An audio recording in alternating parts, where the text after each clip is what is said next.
Hi, darling. Taman-taman dating mo, nakahanda ng pagkain. Ang magaling mo, anak. Saan naroon? Ganyan sa piano, bakit?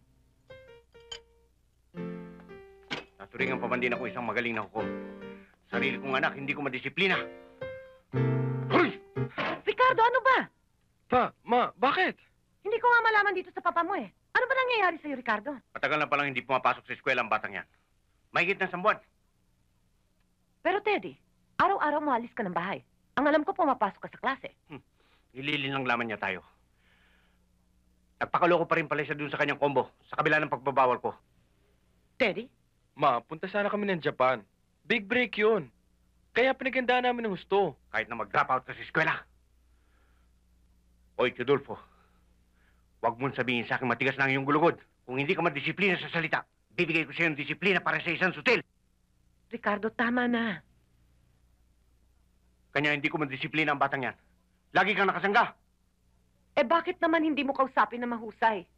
Anong kausap? Hindi natatanggap ng salita yan. Masyado nang mataas ang sungay. Ang alam ko may sungay pa.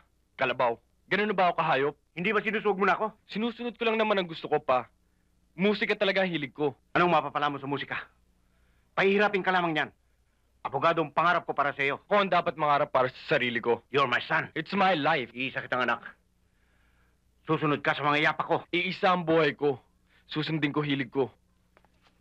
Sige! Wag! Sige. Ricardo, Sige wag! pa. Tuloy mo. Pigain mo man ako. Hindi mo mapipiga ang musika sa buhay ko. Sige. Iampas mo. Para lang naman kumpas yan eh. Kumpas ng konduktor ng orkestra. Musika pa rin ang maririnig ko.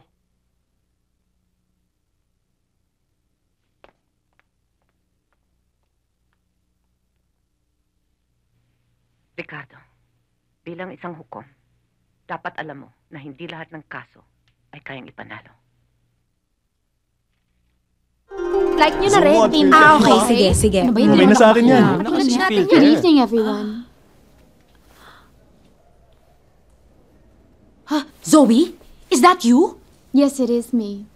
I'm sorry I'm late. It's okay. Ayun, lapit tayo. Ayan yung talaga. Ito na.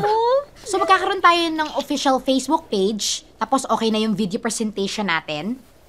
At saka papasok na pala tayo dun sa pinakamahirap na bahagi ng ating trabaho, yung fundraising. So kailangan talaga natin ng datong para maisakatuparan ng lahat.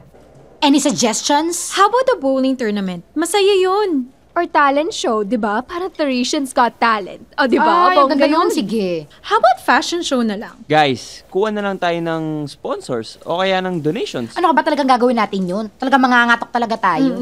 Magkano ba ang kailangan nyo? Ang estimate suggestion mo? ko, kulang-kulang 350,000 pesos. Here. Wow! Agad-agad? Ano? Oh! 350,000! Eh di wala na pala tayong problema. Hindi ka ba nabibigla, Oo Zoe? nga. Kasi medyo malaki eh. Kailangan ng donation, di ba? Magandang idea actually yung bowling. Yung fashion show, yung talent show. Kasi kayang-kaya natin tong i-raise. Itong 350,000 na to, mas masaya pa. Hay. It's really nothing. Alam nyo naman, mahal ko yung alma mater natin. It's the least that I can do. Para sa school, para sa batch natin. The last time I checked, reunions are supposed to be venues for reminiscing, reconnecting, bonding. Ngayon kung tatanggapin natin to, ano pang saya yung matitira sa atin? Yeah, gets.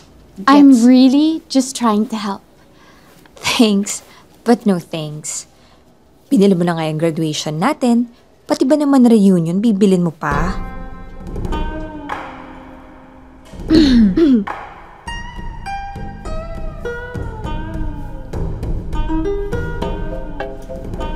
Ay, sabi ko naman sa inyo eh. Mag-video okay na lang tayo. Sige. nga, mas masaya yun. Naman Magpapak na lang tayo. Nuhulugan pa ng barya. There's only one person who can make me feel.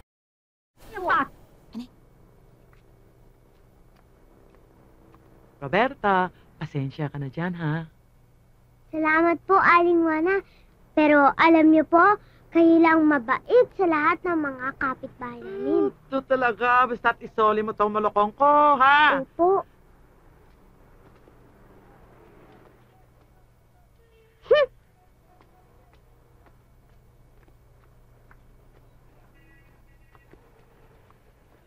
Nay! Nay! Anak, Ano yan? Sabaw po para kay nanay. Saka na nga. Bigyan mo nga ako para lumubot-lambot ng kanin. anak, ibigay mo. Para kay nanay. Sige na. Mm.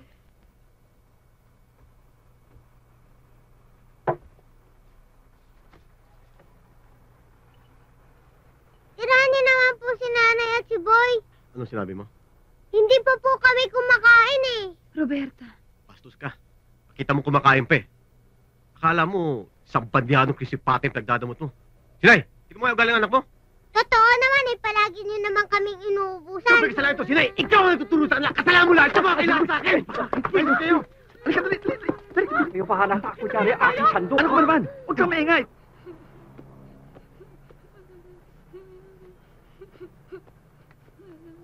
Aking sando, paborito nyo. Ayan na. Oh! Anong tinitingin nyo? Gusto mo, Sama? Ikaw kasi, ilang beses kong sinasabi sa'yo na kapag lasing ang tatay mo, huwag ka nang nangangatwiran. Nasaktan ka tuloy. Hindi naman po eh. Nag-acting lang ako. Pinaghandaan ko lang ang tatay. Ano ba? Aba! Ano ko, bata ka?